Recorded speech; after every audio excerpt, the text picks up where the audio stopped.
Hello guys, आपका मेरे channel smart study में स्वागत है। आज हम डायरेक्टरेट ऑफ एजुकेशन की तरफ से दी जाने वाली वर्कशीट नंबर 8 करेंगे, जो कि क्लास 7th की है और सब्जेक्ट है मैथमेटिक्स। ये वर्कशीट 13 अगस्त 2021 की है।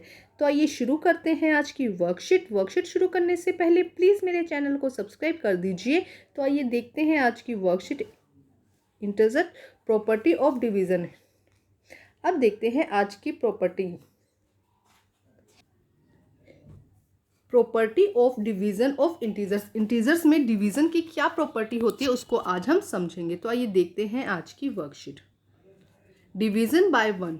If a number is divided by one the quotient of the number itself. अगर किसी भी नंबर को हम वन से डिवाइड करते हैं तो आंसर क्या आएगा? जो क्वोशिएंट जो क्वेश्चन दिया जाएगा, क्वोशिएंट होगा, वही हमारा आंसर होगा। जैसे कि -5 को अगर वन से डिवाइड किया जाता है तो आंसर क्या हो जाएगा? -5। Division by itself. अगर किसी नंबर को उस खुद नंबर से डिवाइड किया जाए तो आंसर हमेशा क्या आता है? 1 आता है। If a number divided by itself the question is 1, तो आंसर हमारा क्या हो जाएगा? 1 हो जाएगा। जैसे कि -7 को अगर -7 से हमने डिवाइड किया तो आंसर क्या हुआ? 1। Division by zero. अगर किसी नंबर को जीरो से डिवाइड किया जाता है, if a number is divided by zero the question is meaningless. जो आंसर आएगा वो क्या हो जाएगा? मीनिंगलेस हो जाएगा। जैसे कि 9 को अगर हमने जीरो से डिवाइड किया तो आंसर कैसा हो जाएगा? Meaningless. Is zero is divided by any number. अगर किसी नंबर में जीरो को डिवीजन दिया जाए, जैसे कि जीरो है, जीरो में हमने 3 को भाग दिया, नंबर क्या था? जीरो, उसको हमने क्या दिया है? जीरो को हमने यहाँ रखा, 3 से हमने भाग दिया तो आंसर क्या आ जाएगा? जीरो। दोनों बातों में डिफरेंस समझ लीजिए कि अगर किसी नंबर को हमने क्या किया, किसी नंबर को हमने जीरो से भाग दिया तो आंसर मीनिंगलेस आएगा, और अगर किसी नंबर से हमने जीरो से भाग दिया तो हमारा जो आंसर है वो क्या हो जाएगा? जीरो हो जाएगा। Closure property. क्लोजर प्रॉपर्टी में क्या होगा? अगर -4 को -2 से डिवाइड किया तो आंसर क्या आ जाएगा? 2। इसी तरह -4 को जब हम 2 से डिवाइड करेंगे तो आंसर क्या हो जाएगा? -2। 2 और -2 बोथ आर इंटीजर्स, तो आंसर क्या होगा? अगर किसी भी नंबर को, किसी भी इंटीजर्स को हम दूसरे इंटीजर से भाग देते हैं तो हमारा आंसर क्या हो जाता है? इंटीजर्स। इसी तरह से लेकिन जब क्या होगा? -7 को हम 7 से भाग करते हैं, यहाँ पे देखो इसको इस तरह से लिख सकते हैं, -3 7 लिख सकते हैं। अगर यहाँ पे माइनस करेंगे तो माइनस कट जाएंगे, तो ये हमारा आंसर क्या हो जाएगा? 3/7। Not integers. यहाँ पे क्या है? जो डिनोमिनेटर है वो न्यूमिनेटर से बड़ा है, तो ये क्या है? इंटीजर्स नहीं है। So integer are not close under division. Division method के अंदर क्या होता है? क्लोजर प्रॉपर्टी में क्या ये शो नहीं करता है। कम्युनिटेटिव लो।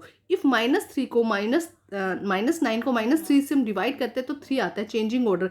तो हमने क्या कहा? -3 को हमने क्या कर दिया, यहाँ ध्यान से समझो, -3 को हमने -9 से डिवाइड कर दिया, तो ये माइनस माइनस क्या हो जाएंगे? कट जाएंगे, तो इसका आंसर क्या आ जाएगा? 3 आ जाएगा। तो यहाँ क्या कह रहा है कि 3 मल्टीप्लाई 1 क्या हो जाएगा? 3 हो जाएगा। लेकिन 1/3 ये दोनों नंबर क्या होंगे? एक दूसरे के इक्वल नहीं होंगे। यहाँ ध्यान रखेंगे इस बात को कि आंसर क्या, अगर 3/1 या 3 तो 1 हो जाता है, लेकिन क्या होगा? 3 या 1/3 दोनों कभी भी इक्वल नहीं होते हैं। तो division is not commutative for integers. Okay.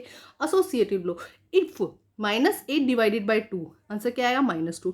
-4 divided by 2 answer क्या आया? 4। ये तो देखो हमने क्या किया? -8 को हमने 2 से डिवाइड किया, फिर जो हमारा आंसर आया उसको हमने 2 से डिवाइड किया, तो हमारा आंसर कितना आ गया? -2। इसी तरह से ये कह रहा है कि अगर -8 को हम 2 डिवाइडेड बाय -2 से मल्टीप्लाई करते हैं, डिवाइड करते हैं, तो आंसर यहाँ पे क्या आता है? 2। दोनों की दोनों जो आंसर है ये क्या है? इक्वल नहीं है। जबकि हमने मैथ जो मल्टीप्लाई देखा था उसमें क्या कहा था?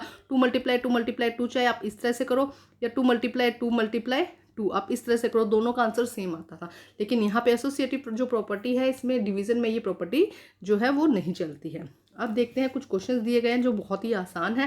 Let us complete the table. Statement 1, statement 2 and statement 3। हमें इन तीनों को ही क्या करना है? नेम, प्रॉपर्टी का नेम लिखना है यहाँ पे, कौन सी प्रॉपर्टी है, और इनको सोल्व करना है। तो आइए करते हैं इसे सोल्व। तो ये करते हैं सोल्व। देखो फर्स्ट क्या है? 5 को किस नंबर से डिवाइड किया जाए कि आंसर 1 आ जाएगा? 5 को हम 5 से डिवाइड कर देंगे तो हमारा आंसर क्या आ जाएगा? 1 आ जाएगा। इसी तरह से -15 को -15 से डिवाइड करने पर आंसर क्या आ जाएगा? 1 आ जाएगा। तो कौन सी है? Division by itself. अगर उस नंबर को उसी नंबर से डिवाइड किया जाए तो आंसर क्या आता है? 1 आता है। 0 को 7 से डिवाइड करने पर 0 आता है। इसी तरह से 0 को जब 8 से डिवाइड करेंगे तब भी क्या आ जाएगा? 0 आ जाएगा। तो क्या होगा? 0 is divided by any number. 0 को अगर किसी भी नंबर से डिवाइड किया जाता है तो आंसर क्या हो जाता है? 0 हो जाता है। अब देखो 25 को अगर 1 से डिवाइड किया जाएगा तो आंसर कितना आ जाएगा 25 -25। इसी तरह से 17 को जब 1 से डिवाइड किया जाएगा तो आंसर क्या आ जाएगा 17। तो क्या होगा, डिवीजन बाय 1 इसकी प्रॉपर्टी हो जाएगी। 100 को अगर 1 से डिवाइड किया जाएगा तो क्या आ जाएगा -100, क्योंकि -100 है ना, -100 को अगर 1 से डिवाइड किया तो आंसर क्या है -100। इसी तरह से किस नंबर को 1 से डिवाइड किया जाए कि आंसर 45 आए, तो -45 को अगर 1 से डिवाइड किया जाए तो आंसर क्या आ जाएगा -45, डिवीजन बाय 1। नेक्स्ट देखो 125 डिवाइडेड बाय 0, अगर 125 को हम 0 से भाग करते हैं तो आंसर क्या आ जाएगा मीनिंगलेस। इसी तरह से -65 को जब 0 से भाग किया जाता है तो आंसर क्या आ जाएगा, यहाँ पे में हम लिख देंगे मीनिंगलेस। यहाँ पे भी हमने क्या लिख दिया, मीनिंगलेस। ठीक है, यहीं से ये देख लीजिएगा। ये था हमारा फर्स्ट क्वेश्चन जो बहुत इंटरेस्टिंग था। अब हम देखते हैं सेकंड क्वेश्चन। अब देखते हैं question number second, filling the blanks. -100 को किससे भाग दिया जाए कि आंसर हमारा क्या आ जाए 100 आ जाए। तो अगर -1 को हम क्या करते हैं -1 से भाग कर दे देते हैं तो आंसर हमारा क्या आ जाएगा 100 आ जाएगा। क्वेश्चन नंबर सेकंड देखो 26 में 13 में भाग देने पर क्या आएगा -2, प्लस हमें क्या करना है 15 को अगर -5 से डिवाइड किया जाए तो आंसर क्या आ जाएगा 3, क्योंकि क्या हो जाएगा पॉजिटिव हो जाएगा। तो हमारा आंसर क्या आ जाएगा यहाँ पर 1 हमारा आंसर, प्लस का 1 हमारा आंसर आ जाएगा। ठीक है, नेक्स्ट देखो 15 को किससे भाग दिया जाए कि -1 आए। तो 15 को अगर -15 से हम भाग देते हैं तो हमारा आंसर क्या आ जाता है -1 आ जाता है। अब 101 में 1 ऐड करने पर देखो -101 है, प्लस का 101 है, उसमें 1 ऐड करेंगे तो आंसर क्या हो जाएगा -100। अब देखो 99 में माइनस के 99 है, माइनस का ही क्या हो जाता है यहाँ पर, एक सेकेंड, माइनस का ही, अरे एक सेकेंड दोबारा देखते हैं हम फर्स्ट में क्या था, हमने दोबारा एक बार देखते हैं फर्स्ट में हमारा आंसर क्या था। माइनस को अगर हम -1 से डिवाइड करते हैं तो हमारा आंसर क्या हो जाएगा 100। सेकंड में क्या था, देखो यहाँ पे क्या आएगा -2 और यहाँ पे क्या हो जाएगा 3, तो हमारा आंसर कितना आ गया था +1। थर्ड में हमने देखा था कि 50 को किससे डिवाइड किया जाए कि -1 आंसर आ जाए। अगर 50 को हम डिवाइड करें -50 से तब हमारा आंसर क्या आ जाएगा -1। अब इसमें देखो जब 101 में अगर 100 जोड़ेंगे प्लस 1 जोड़ेंगे प्लस का तो आंसर कितना हो जाएगा -100। अब इसमें क्या डिवाइड करना है, देखो 99 माइनस का 1 भी क्या है माइनस का, तो ये कितना हो जाएगा -100, दोनों जुड़ जाएंगे लेकिन मार्क रह जाएगा। तो हमारा ये माइनस से माइनस कट जाएगा, हमारा आंसर यहाँ पे क्या आ जाएगा 1 हमारा आंसर आ जाएगा। तो ये था हमारा सेकंड क्वेश्चन। अब हम देखते हैं क्वेश्चन नंबर थर्ड, देखो ध्यान से समझो।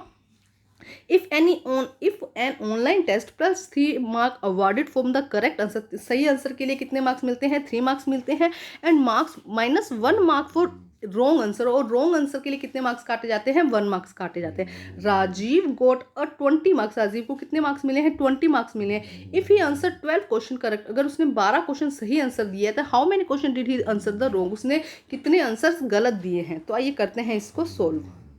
तो अब देखते हैं हम नंबर ऑफ करेक्ट क्वेश्चन, कितने नंबर थे उसने करेक्ट क्वेश्चन किए थे 12 किए थे, तो मार्क्स कितने मिले, क्योंकि हर क्वेश्चन के कितने मार्क्स मिल रहे थे 3 मार्क्स मिल रहे थे, तो 12 क्वेश्चन के कितने मार्क्स मिले 36। Latest number of the wrong question, wrong question कितने किए हमें नहीं पता, इसलिए हम अज्यूम कर लेते हैं कि ये क्या है x है। तो टोटल मार्क डिडक्ट, कितने मार्क्स डिडक्ट हुए -1 हर क्वेश्चन पे हो रहे थे, और x उसके आगे थे, उसके क्वेश्चन गलत थे, तो नंबर कितने हो गए -1x उसके मार्क्स डिडक्ट हुए हैं। टोटल उसने कितने मार्क गेन किए, कितने स्कोर किए 20 मार्क्स उसने स्कोर किए हैं। तो उसके टोटल मार्क्स कितने हैं सही क्वेश्चंस के 36 है, और गलत करने पर उसे कितने मिले हैं -1x, तो टोटल कितना होगा, और उसके टोटल नंबर कितने हैं 20। तो अब x का नंबर हम यहाँ ले आएंगे और ये जो 36 में से हम माइनस कर देंगे 20, तो कितना आ जाएगा -16। अब दोनों देखो माइनस से माइनस दोनों कट जाएंगे, x वैल्यू कितनी आ जाएगी 16, मतलब कि उसके 16 क्वेश्चन रॉन्ग थे। Number of wrong question is 16 जो आंसर थे वो उसके रॉन्ग थे। तो आज की वर्कशीट बहुत ही इंटरेस्टिंग थी। वर्कशीट कंप्लीट करके अपने टीचर से चेक करवाइए, और प्लीज़ मेरे चैनल को लाइक कीजिए, सब्सक्राइब कीजिए और शेयर कीजिए। Thank you guys.